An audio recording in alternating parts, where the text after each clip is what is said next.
All right. So for the second talk, Ren-Bo Wang is going to tell us about hydrodynamics of the interacting spinon liquid in the antiferromagnetic Heisenberg spin half chain. Thank you. So yeah, 25 to 5 minutes. Okay. So today I would like to present you our recent works about hydrodynamics of these interacting spinons in this antiferromagnetic Heisenberg spin one half chain.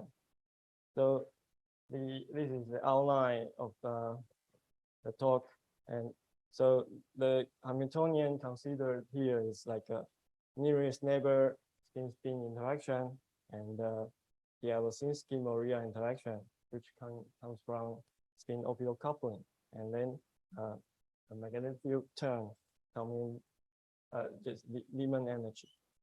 So the goal is to calculate this dynamical spin susceptibility. So our work involves two ways to calculate it. One is Path integral, the other is this hydrodynamic method. And for this Path integral approach, we analyze these two specific cases. One is D parallel to H, the other is perpendicular to it. So, and so then the result, we can explain experimental results very well within this theory. And then just as a generalization to this result, we consider more general case, but with another method which is simpler compared to the Path integral. Okay, so this is a introduction of these spinons. So suppose we have a piece of in the IC limit, we have a piece of anti-ferromagnetic state, and then excitations can be created by this single spin flip, which creates two domain walls. And in this case, there's a magnon, and then it then decays into propagating states of spinons with spin one halves. And so if you see, we can like exchange, say, make it lower and then up, so that this spinon travels. So that means just these spinons are non-local objects. And since this is one dimension, these spinons are inevitably interacting. And this is our like main message. Here is just spin Heisenberg spin chain, isotropic. So to probe these spinons, one can do this in elastic neutron scattering. So because we have a neutron with spin one and it interacts with magnons, and then magnon with this transfer momentum and the excitation energy, and then it then split into two spinons, and with this many momentum and energies. So you see this experimental result. They observe this two spinon continuum instead of just a single sharp peak. And so analytically, one can calculate this dynamical spin structure to explain this. So, and then if one add magnetic field, so you see this linear modes here got excited here. Okay, these are transverse susceptibility. This is longitudinal ones. Okay, but our focus is this one. So the simple interpretation is that, so at Q equal to 0, it measures the excitation, which is Riemann energy. So this agrees with Lamar theory. So this spin one halves have this excitation energy, which is Riemann energy. And so these are experimental results, and they fit with plot with this theoretical result. And these are numerical data with analytical ones. And but here, so you see this kind of nice agreements. But if you see here, there are some deviations here. So and also you also observe something like that here in the experiments. So this indicates the series might be inadequate. Okay, so then if one considers DN interaction, then so electron spin resonance measure this Q equal to 0 modes, which is this point. So if you see there's only single mode, but the experiments observe 2 modes. So the simple explanation is that because of this DN interaction, the momentum is boosted. So if you see finite momentum, there are 2 modes here. So say you can see 2 different ways. At a single resonant magnetic field, there are two frequencies. Or if you in experiments they send fixed frequency, and then you see 2 resonant fields. Now we come to the low energy description of the Heisenberg model, and since this is 1 dimension, so one can do this right and left fermion to write down the Hamiltonian by this right chiral spin currents. So the first term is non-interacting term, and then second term, which is important as you will see soon, which is spinon backscattering, and it is marginally irrelevant, but at the finite magnetic field, you see some finite values. So and it is important when we add a magnetic field. Okay, N here is magnetization, and J here is called magnetization current. Okay, so again, our goal is to calculate this transverse spin susceptibility, and so at the lattice level, a simple picture can be drawn, just like so under magnetic field, the bands splitted. So if you see here, the up spin scatter into down spins, it needs finite energy with 0 momentum. So you see here, so at momentum transfer 0, there is a finite energy, which simply explains this Riemann energy excitation. And then again, so finite momentum transfer with 0 energy, you see here, there's excitation here.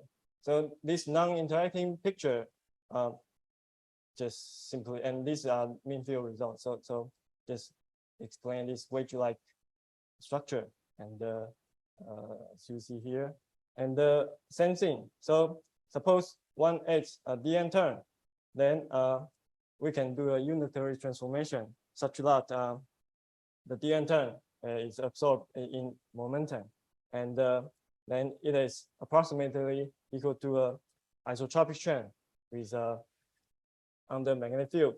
But in this case, the momentum is boosted. So there is a finite momentum, and at the Q equal to 0, which means it measures finite momentum result here from non-interacting case. And this just simply explains the 2 modes here. Okay, and then here comes the, if we add interaction, okay, then you see here, my advisor and his friends just work out this, and you see there are some finite splitting here, okay, and that's interaction effect. And if you see this analytical result compared with DMRG result, it fits very well. And so also you can see this this upper band kind of fits here. Okay, that's signals of this interaction effect. But non-Marcian has to be satisfied. That is at the Q equal to 0, only 1 mode should be observed at the Riemann energy. So they also plot spectral weights. Okay, spectral weights of this upper band is here. This green line here, and so is it upper band? This is analytical result, and lower band. Okay, for the spectral weight for the upper band goes to 0, when momentum equal to 0, which says that only one mode exists, which is here. And you can also see the color figure from DMRG. And there are many other evidence, numerical evidence of this interaction effect. And then we want to dig more into that interaction effect. So here is how we derive the spin susceptibility. So just write down the partition function and then perform Haber-Stoyanovich transformation to diagonalize the action. And then calculate up to second order loop expansion and do the saddle point approximation. And then obtain to finally just calculate Green's function, which is what we want, transverse spin susceptibility. These are the result, analytical result, and with numerical ones. So we obtain these formulas for the two modes. Okay, this is lower modes, upper modes, and compare with DMRG. And since low energy only works at the small momentum, and so this fits very well only at the small momentum. But it's quite good that one can fit this analytical result with numerical ones, and this also helps numerical study to get this 0.16 interaction parameter. This is interaction, and this is dimension is interaction parameter, which is small, and that also validates our approximation because we assume interaction is small. But you will see this interaction is actually quite large compared to the energy scale. Okay, so and then one can also compare because based on the boosted momentum argument, so we can obtain the relationship between field theory and lattice model, and they are related in this way. And here comes with the experimental result. So so these are the plots with magnetic field and reduced frequency. That means just excitation energy minus this Lyman energy, and it is a function of magnetic field and dm and the interaction. So suppose there is no interaction, if the result is just two flat lines, okay, then interaction turns on, the curvature of this band just changes sharply. So you can see here, okay.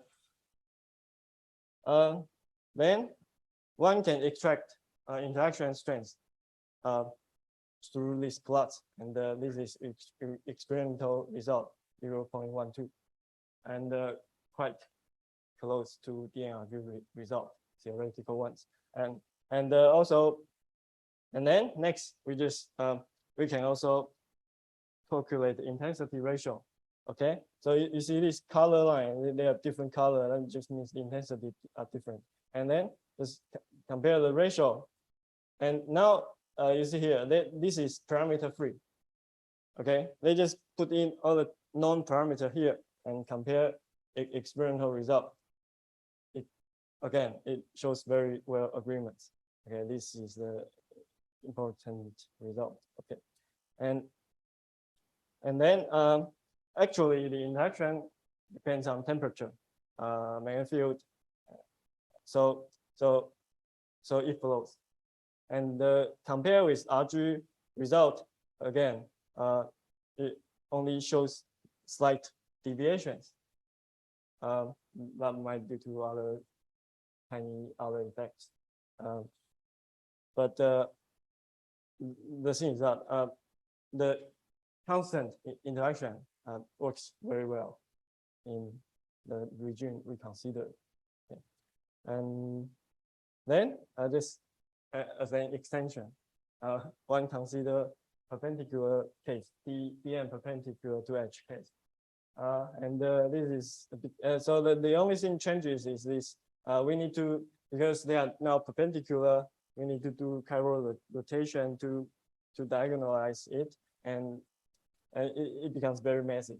And but still, we obtain the result, and there are 3 modes. Now, transverse modes, we have 2 modes. They are actually longitudinal modes. They become hybridized because now DN is off, is not parallel to magnetic field.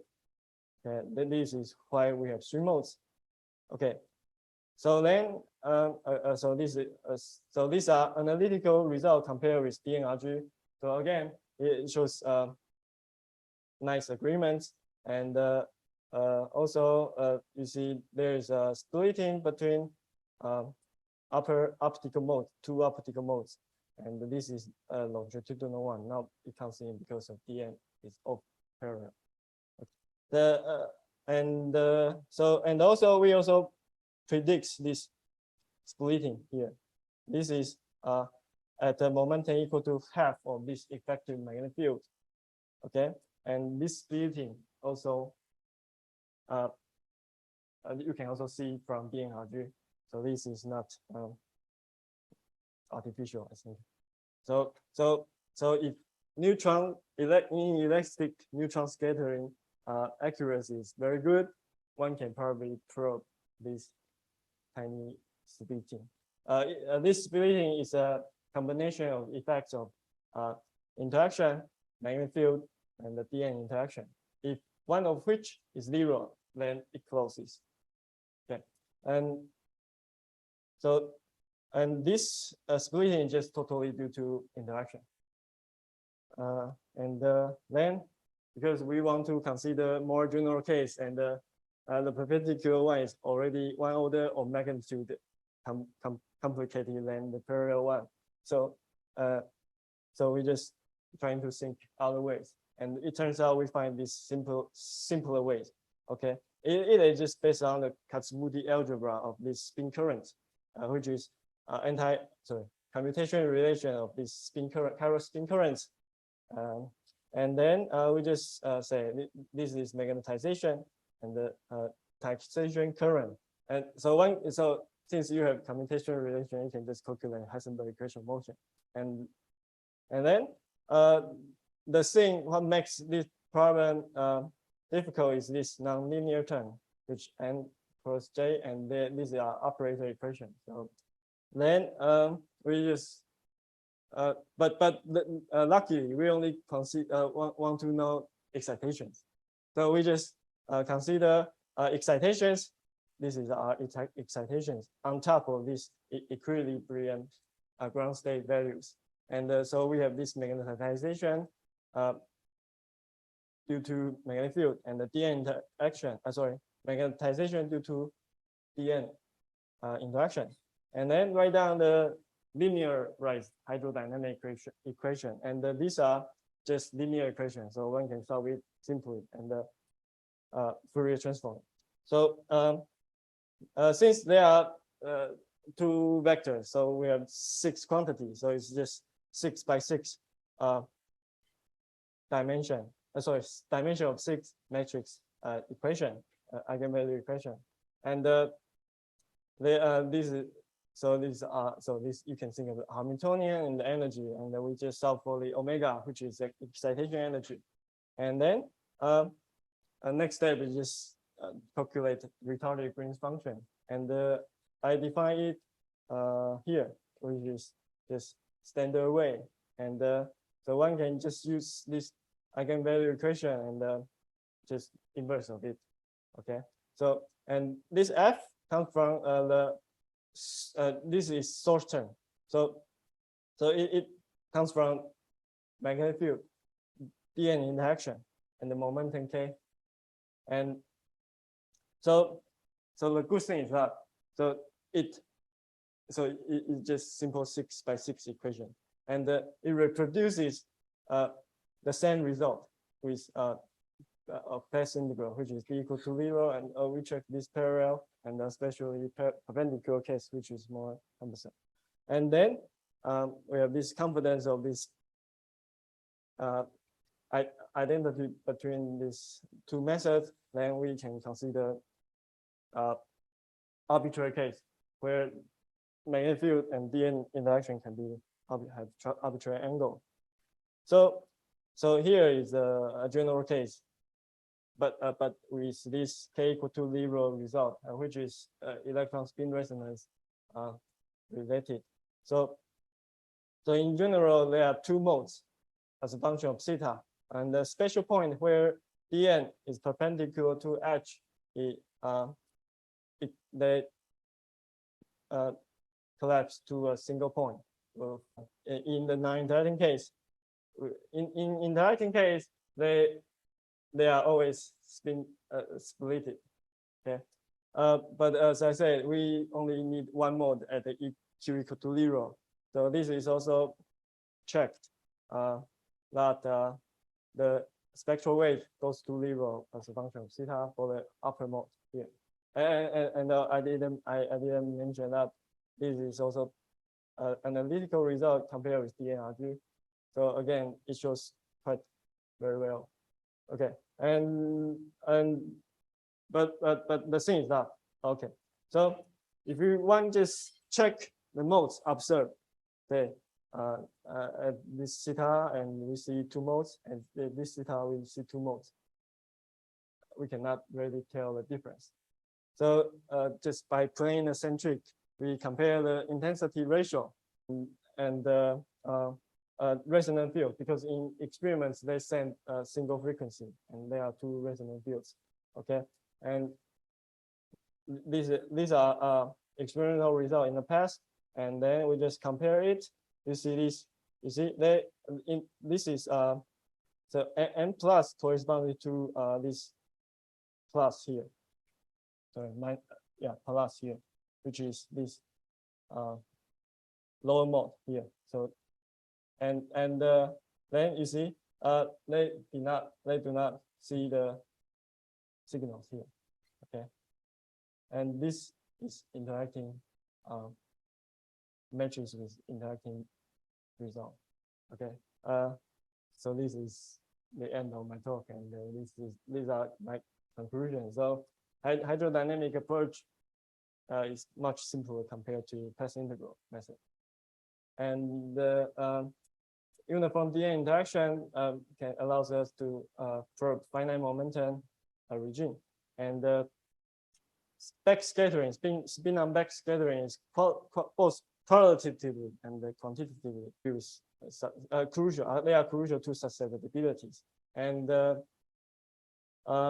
so the important thing is that this interaction strength is measured for the first time, and this just shows that these interacting spinons, when these spinons are just similar to Fermi liquid in metal, and these are insulator but spinons play a role. Okay. Thank you for your attention. Thank you. Thank you for the interesting talk. Are there any questions? You mean this one? Yeah. So there's, you see here, there is no intensity, but it grows. Okay, and actually this agrees with our analytical result, which is I should say they agree there because I am not there. So you see here, there is upper band, and the intensity grows. Okay, so it vanishes at that point, but it grows. So because in electric neutron scattering has lower accuracy, so that means maybe there is something, but they just didn't observe. Yeah. Okay. And that's just a signal of that inadequacy of non-interacting theory. So I had actually a question about the hydrodynamics. So do you consider, so this is linearized hydrodynamics, but at the operator level somehow? Yeah. So you consider operators are near to their average values, right? Yeah. But as operators. So is this, I mean, do you include here diffusive term? Do you include, or is it earlier? How does it compare with this term? Yeah, we did not consider diffusion. Yeah. So it is that just ballistic. So this is the ballistic part Yeah. of it. Yeah. And Okay. I am also interested in that question, but I think there are Liang in the past they have this discussion. Mm.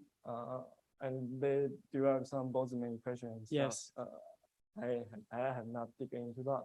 Okay. And then maybe the other question related to that, so is that usually in linearized hydrodynamics, in statistical mechanics, with noise, not with operator, when you consider the nonlinear terms, Nonlinear term. yeah, like this, like bilinear or something, these can affect the large scale behavior of correlations, like giving these can change the large time behavior, so small frequency, small q behavior of correlation functions.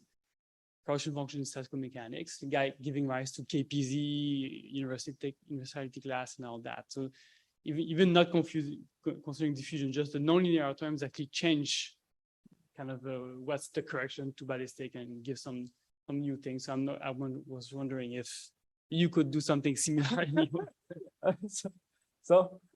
It probably doesn't change the ballistic bit, but the corrections to it.